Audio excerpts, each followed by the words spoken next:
Ini adalah problematika manusia yang memang serakah. Ketika mereka melakukan deforestasi, lalu kemudian mereka melihat bahkan mungkin melihat hutan tuh nggak penting ya. Mhm, Dan ini mhm. bukan hanya disampaikan oleh bawahan loh, ini disampaikan oleh panglima tertinggi loh. Bahwasanya ya jangan takut dengan deforestasi, padahal itu problemnya. Kalau dalam kacamata Islam, Mm-mm. bagaimana melihatnya? Perusakan alam yang Mm-mm. akhirnya menguntungkan sebagian kecil Betul. kelompok-kelompok elit, Heeh. tapi merugikan mereka yang jumlahnya begitu banyak di Oke. bawahnya. Nah, kalau menurut Islam aku bisa bagi jadi beberapa pandangan. Yang pertama dari pandangan luas dulu. Hmm. Bagaimana peran seorang muslim atau seorang manusia dalam pandangan Islam sendiri. Dalam pandangan Islam jelas banget bahwasanya ketika Allah membuka tentang manusia, Allah membuka tentang dia tuh punya tujuan ketika naruh manusia di atas muka bumi. Mhm. Yang terkenal di dalam surat Al-Baqarah itu kan ya, wa idz qala rabbuka lil malaikati inni ja'ilun fil ardi khalifah. Dan ingatlah ketika kami berfirman pada para malaikat, kami akan menjadikan manusia itu adalah sebagai khalifah di atas muka bumi.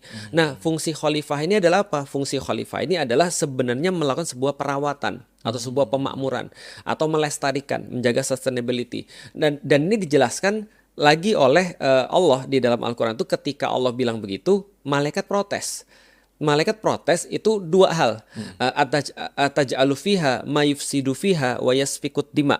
Jadi apakah engkau akan menaruh di situ manusia yang akan melakukan dua hal. Pertama adalah melakukan yufsid, mereka melakukan pengerusakan. Pengerusakan pasti terhadap alam, lalu kemudian wa yasfikut dima dan juga menumpahkan darah.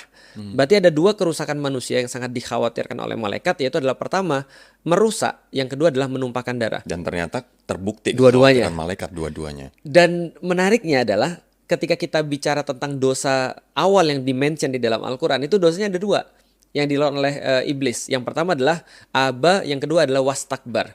Nah, yang pertama aba dalam bahasa Inggris adalah ignorance.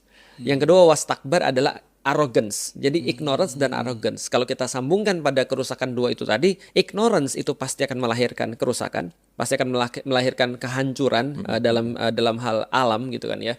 Lalu arrogance itu akan melahirkan pembunuhan karena dia udah mulai menganggap orang lebih rendah daripada dia. Ini nanti kita akan tampilkan juga ya, Mm-mm.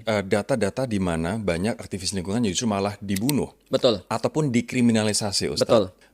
Mereka yang berusaha untuk merawat hutan, kayak Ya. misalnya kejadian di Gunung Slamet, Mm-mm. petani di sana, masyarakat adat di sana dikriminalisasi. Mm-mm. Mereka yang memprotes illegal logging kalau tidak dikriminalisasi ya mereka harus kehilangan nyawa. Ya, betul. Gitu. Ataupun diancam lah minimal Ataupun ya. diancam minimal. Itu juga sebenarnya siklus dari bagian itu, Ustaz. Sama. Jadi arrogance itu sebenarnya di dalam Islam sesederhana memandang orang lain lebih rendah daripada dia. Artinya dia boleh untuk dizolimi, dia boleh untuk dibunuh dan segala macam. Dan ini mental kan, mental orang-orang yang arrogance. Nah, yang kedua adalah ignorance tadi. Nah, jadi dari segi peran aja Islam tuh sudah ngasih apa ya, semacam kayak penekanan yang luar biasa. Kalau misalnya kamu itu di dunia untuk menjaga dua hal. Pertama, menjaga alam agar tetap lestari. Yang kedua, menjaga manusianya, jangan ditumpahkan darahnya.